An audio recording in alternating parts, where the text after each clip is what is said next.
cái cua cái cua cái tí nào cho nên cái cua chật chẳng à chỉ có thể cho cái đó chi sùng sài mà cho cái cua cho cái cua gì cho cái ra chỉ cho cái gì nữa nè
네.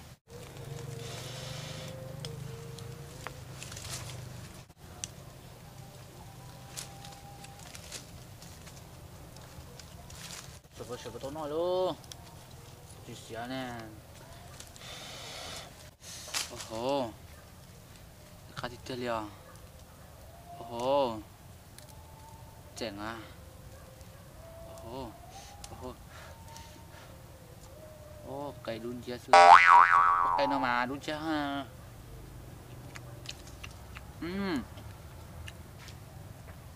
Dekat Italia. Oh.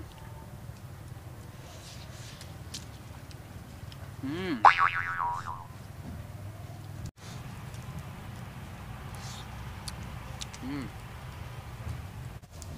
cái củ tọt tới hải chúng nó mà ra sẽ chập lại đi wow, wow, wow. Lon wow.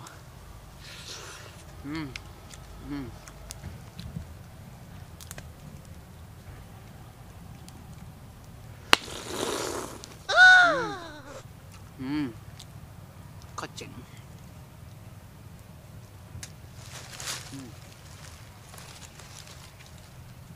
mất chi gì đó cho khỏi tiền được chừng sẽ thăm mặt đá thôi rồi ôi từ rồi cho nó thì mà đi mua ôi nó nhau sắp tới liền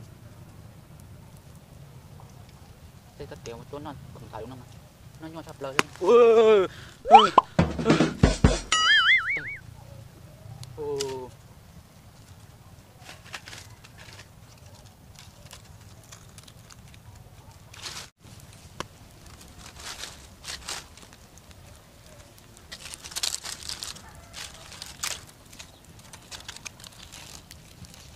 cái tay tái lờ ôi cái tay tái là cho nó to nó mà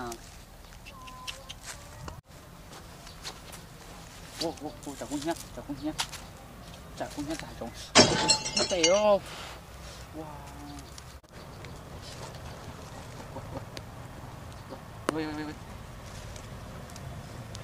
wow khai đi tao cho sẽ không thế lo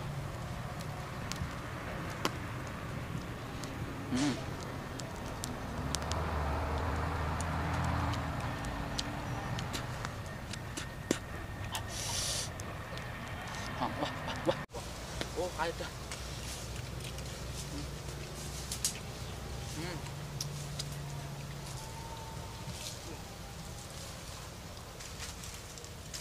cái gì nữa sao chuyện à? Tôi chọc quá ra. Tôi chọc quá. Nhưng mà có mà tôi sắp tới đấy. Ủa nhanh tay chứ à? Ê chờ con tôi chưa kê tụi nó rồi. Của tôi chưa cái cụ chín nó sao? Nó được treo. Ê tao chạy em biết rồi. Giờ giờ bé lúc điều, chứ tao chạy mình nhiều chống rồi, tao mình nhiều chống mới tao nó tao. Thì tao nó nữa. Trời nó chụp tuổi. Chiều có muốn của chọc keo của bỏ nó về ra tàu luôn. Như gió na, gió cây nó bỏ từ suốt bỏ thứ có nó cả liềm mà thứ tao đấy cả liềm mà cái của tôi chọc quá na cái bỏ bé luôn nhá bé này nó ít đi à chỉ bảo này của tôi bỏ tôi chỉ nó tao chưa sốt trái ô có liền à nhỏ luôn nó thế này thế này qua không mọc qua bé luôn này nhưng mà quái cũng nói thế này có chờ tấn nói ha cũng lia tôi cũng tôi súp bỏ vấn đề nè chỉ nói luôn mà phúc con nói rồi phải có một tô sấy lại nha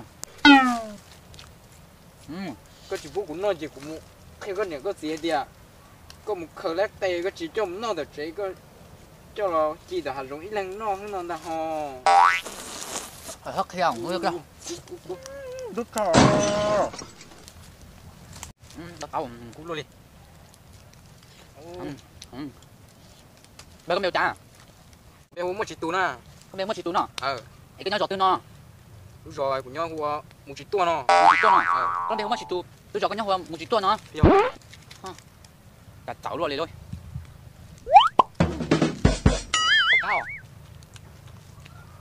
cái nơi đang đợi trong một tá này rồi cao đúng mà ô rồi giờ tiệt của cọc cây mà của trong nó thì chế đi nữa của trong tôi chỉ là chúng nó giặc con đâu luôn giờ mà ô các ba của nó nhọn thôi rồi chơi của tao phun nên nó thứ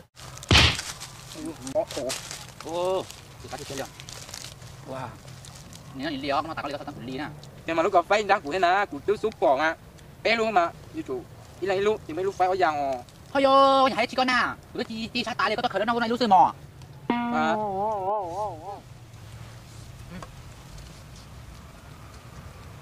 ai cao là cái chọc bỏ tao rồi đâu đó ta tổ tua nó đi chịu của nó ăn cái bóng lắp đâu nó chỉ tổ con nó chỉ rong thế dạ ôi yo bóng tao luôn mày đâu có cái nào à trời nó tại rồi trời ta tỏ thứ móc lá được chọc của lo chờ nó nằm đây